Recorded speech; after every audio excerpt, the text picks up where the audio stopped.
खेलकुद क्षेत्रको लागि रु 4 अर्ब 3 करोड विनियोजन गरेको छु। खेल पूर्वाधारलाई युवा विकास र स्थानीय अर्थतन्त्रसँग जोड्दै आगामी 3 वर्षभित्र कम्तीमा 8000 दर्शक क्षमताका 10 वटा फुटबल रङ्गशालालाई फ्लड लाइट सहितको स्तरोन्नति गर्नेछौँ।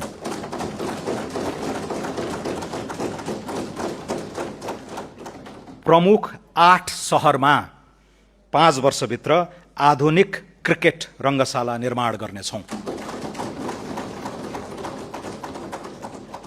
विराटनगर, लाहान, काठमाडौँ, पोखरा, बुटवल, सुर्खेत र धनगढीको फाप्लामा कम्तीमा 2000 क्षमताका इन्डोर मल्टिपर्पज स्टेडियम आगामी 3 वर्षभित्र निर्माण गर्नेछौँ।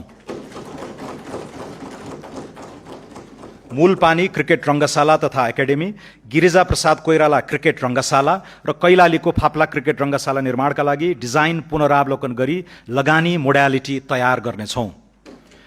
खेलकुदमा विशेष रुचि र क्षमता भएका विद्यार्थीलाई विद्यालयको आधारभूत तहदेखि छनौट गरी आवासीय सुविधासहित तालिम दिने व्यवस्था मिलाउनेछौँ।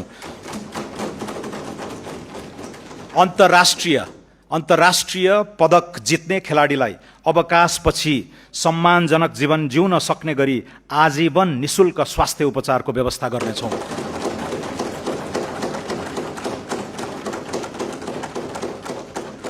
सुर्खेतमा 10औं राष्ट्रिय खेलकुद सम्पन्न गर्न र मध्य प्रदेशमा प्रस्तावित 11औं राष्ट्रिय खेलकुदको लागि आवश्यक पूर्वाधार निर्माण गर्न रकम छुट्याएको छु।